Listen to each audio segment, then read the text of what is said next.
જય શ્રી કૃષ્ણ મિત્રો। આજે પુરુષોત્તમ માસની વદ આઠમ છે, 23મો દિવસ છે। તો આપણે 23મો અધ્યાય કરીશું। 23મા અધ્યાયમાં આપણે કથા જોઈશું, ચિત્રબાહુ રાજાનું આખ્યાન સાંભળીશું અને વાર્તા છે ગંગા સ્નાનનું ફળ। તો કથાને આપણે આગળ વધારીશું કે આગળ શું આવે છે કથામાં। અગાઉ આપણે પુરુષોત્તમ માસનું મહત્ત્વ, એની પૂજા વિધિ, વ્રત વિધાન એ બધું સમજ્યા। હવે આગળ આપણે કથામાં શું આવે છે એ આપણે જોઈશું, બરાબર છે। દ્રઢધન્વા રાજાએ વાલ્મીકીને પૂછ્યું, હે દિનવત્સલ, શ્રી પુરુષોત્તમ માસમાં દીવાનું દાન કરવાથી શું ફળ મળે છે? આપ કૃપા કરીને મને કહો। વાલ્મીકી બોલ્યા, હે રાજાઓમાં સિંહ સમાન રાજા, દીપદાનના ફળને જાણવા માટે એક કથા કહું છું। પાપનો નાશ કરનારી કથા તમે સાંભળો। તેનાથી 5 પ્રકારનું મહાપાપ પણ નાશ પામે છે। સૌભાગ્યનગરમાં ચિત્રબાહુ નામે રાજા પ્રખ્યાત હતો। બ્રાહ્મણો તરફ સદવર્તન રાખનાર, કથા સાંભળવામાં તત્પર, પોતાની પત્નીમાં જ નિત્ય કામક્રીડા કરનાર, સમૃદ્ધિમાં કુબેર જેવો હતો। તેની પત્નીનું નામ ચિત્રકળા હતું। રાજા ચિત્રબાહુ યુવાન હોય એ રાણી સાથે પૃથ્વીને ભોગવતો હતો અને શ્રી કૃષ્ણ સિવાય બીજા દેવને જાણતો જ ન હતો। એક દિવસ રાજા ચિત્રબાહુએ દૂરથી આવતા મુનિશ્રેષ્ઠ અગત્યને જોયા।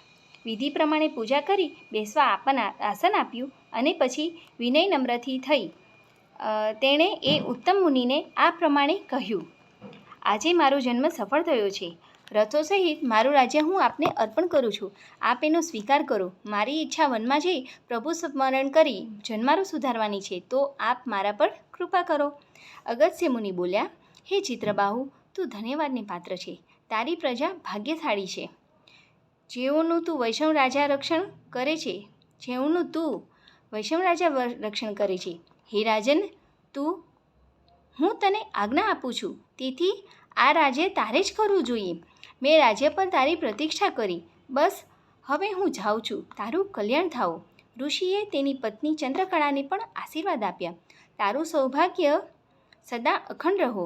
શ્રી કૃષ્ણ પ્રભુમાં તારી ભક્તિ સદા દ્રઢ થાઓ।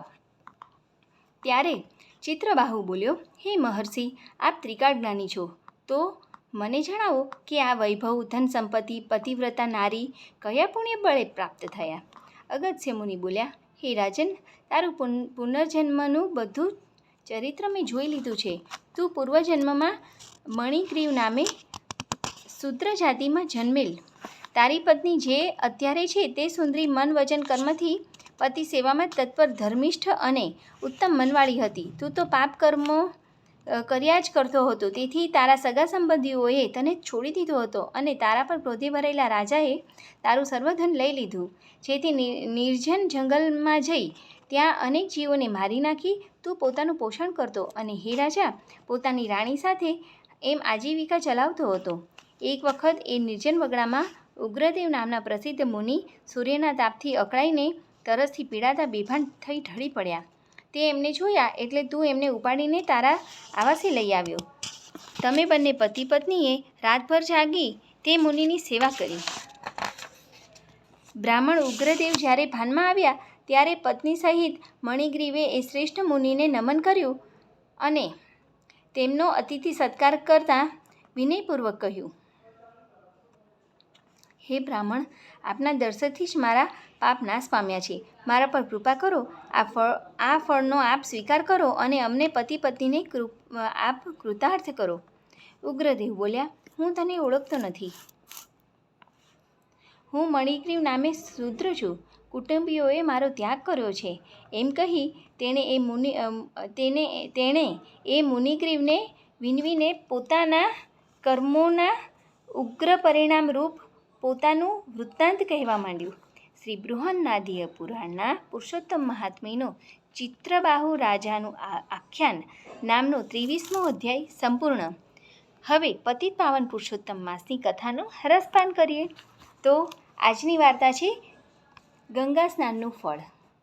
ગંગા કિનારે એક ગામમાં એક બ્રાહ્મણ રહે, કર્મકાંડ કરે અને જરૂરિયાતવાળાને વ્યાજે પૈસા પણ ધીરે, અને એક દીકરાનું નામ દેવશર્મા। દીકરાના લગ્ન થઈ ગયેલા, પણ વહુ મોટે ભાગે પિયરમાં જ રહી। એમ કરતાં પાવન પુરુષોત્તમ માસ આવ્યો। બ્રાહ્મણે દીકરાને કહ્યું, બેટા, હવે પુરુષોત્તમ માસ ચાલુ થશે। આખો મહિનો મારે કર્મકાંડ કથા વાર્તા કરવા પડશે. આથી મારે મોડા સુધી નદીએ રોકાવું પડશે. એટલે તું વહુને તેના પિયરથી તેડી લાવ. પુરુષોત્તમ માસમાં હાથે રાંધવાની કડાકૂટ ન રહે અને નિરાતે ધર્મ ધ્યાન થાય. દીકરો તો ઉપડ્યો સાસરે. રસ્તામાં એક પટેલનું ખેતર આવ્યું. ખેતરમાં સરસ મજાનો પાક ઊભો હતો. ઊભા પાકને જોઈ તેની આંખો ઠરી. ત્યાં જ તેની નજર ખેતરમાં ઊભો પાક ચરતી એક ગાય ઉપર પડી. આ ખેડૂતને તેના પિતાએ વ્યાજે પૈસા ધીરેલા, એટલે દેવશર્માએ વિચાર કર્યો કે આ ગાય રોજ આવતી હશે અને ઊભો માલ ખાઈ જતી હશે. આવી રીતે જો એ રોજ ચરી જાય તો ખેડૂત નુકસાનીમાં જાય. ખેડૂત મારા પિતાજીના પૈસા કેમ કરીને પાછા આપશે? દેવશર્માએ તરત ખેડૂને બોલાવ્યો અને એને ઠપકો આપ્યો. રોષે ભરાયેલો ખેડૂતો ગાયને જોતાં જ ધોકો લઈને તૂટી પડ્યો. એવી મારી કે ગાય ધરતી પર ઢળી પડી. મોઢે ફીણ આવી ગયા, ડોળા ઊંચે ચડી ગયા. મરતા પહેલાં ગાયે દેવશર્માને શ્રાપ આપ્યો કે બ્રાહ્મણ હોવા છતાં તે ગૌ હત્યા કરાવી, તેથી તું ગધેડો થઈને ભટકીશ. શ્રાપ સાંભળતા દેવશર્મા ગભરાયો અને ગાયના પગમાં પડીને આછીછી કરવા લાગ્યો. ત્યારે ગાય બોલી, તારી વહુ પુરુષોત્તમ પ્રભુનું વ્રત કરે, પોતે ગંગા સ્નાન કરે એ પહેલાં તને સ્નાન કરાવે, તને ખવડાવીને ખાય તો તારી મુક્તિ થાય. એટલું બોલીને ગાય તો મરી ગઈ. દેવશર્મા ભાંગેલા પગે સાસરે આવ્યો. વહુને વાત કરી. વાત પૂરી થતાં જ એ ગધેડો બની ગયો. વહુ પતિવ્રતા અને ધર્મિષ્ઠ નારી હતી. તેણે પુરુષોત્તમ વ્રતનો સંકલ્પ કર્યો. રોજ ગધેડાને ગંગા નદીમાં સ્નાન કરાવે, પછી પોતે સ્નાન કરે, કથા વાર્તા સાંભળે, પછી ગધેડાને ખવડાવીને પોતે ખાય. ગામ આખું દાંત કાઢે, વહુની ઠઠ્ઠા મસ્કરી કરે, પણ વહુને તો એ ભલી અને એનો ગધેડો ભલો. લોકલાજ છોડીને વહુએ વ્રત પૂર્ણ કર્યું. પવિત્ર પાવન પુરુષોત્તમ માસ પૂર્ણ થયો એટલે વહુએ પુરુષોત્તમ પ્રભુને સાચા દિલથી પ્રાર્થના કરી અને ગંગાજળ હાથમાં લઈને ગધેડા ઉપર છાંટ્યું. એ પવિત્ર વ્રત તથા ગંગા સ્નાનના પ્રભાવે દેવશર્મા ગધેડામાંથી ફરી માણસ બન્યો. ત્યારબાદ પતિ પત્ની સુખેથી જીવન વિતાવી અંતે વૈકુંઠમાં ગયા. ગંગાજળ સમ જળ નહીં, ધુએ સર્વના પાપ, પાપી પણ પુણ્યશાળી બને, મટે મનના દ્વેષ રાગ. હે પૂર્ણ પુરુષોત્તમ પ્રભુ, તમે જેવા વહુને ફળ્યા એવા પતિત પાવનની ભગીરથમાં સ્નાન કરાર સૌને ફળજો. અને આજની આ મારી વાર્તા સાંભળનાર દરેક દર્શક મિત્રોને અને દરેક ભક્તજનોને પણ ફળજો. હવે આજનું કીર્તન તો ખૂબ જ સુંદર મજાનું છે, તો આપણે સરસ મજાનું કીર્તન કરીએ. મેં તો કારેલામાં કૃષ્ણ જોયા રે, બટાકામાં બટુક જોયા રે, મેં તો પાપડીમાં પ્રીતમ જોયા રે, દૂધીમાં દીવા બળે રે, મેં તો કોબીજમાં કાંજી જોયા રે, ને કંકોડામાં કાળીઓ રે, પરવળમાં પરમેશ્વર જોયા રે, દૂધીમાં દીવા બળે રે, મેં તો સુરણમાં સાળંગપાણ રે, ને સકરિયામાં સામજી રે, રતાણામાં રણછોડ જોયા રે, દૂધીમાં દીવા બળે રે, મેં તો તુરિયામાં ત્રિકમ ને ગલકામાં ગોવિંદ, વટાણામાં વિઠ્ઠલ જોયા રે, દૂધીમાં દીવા બળે રે, મેં તો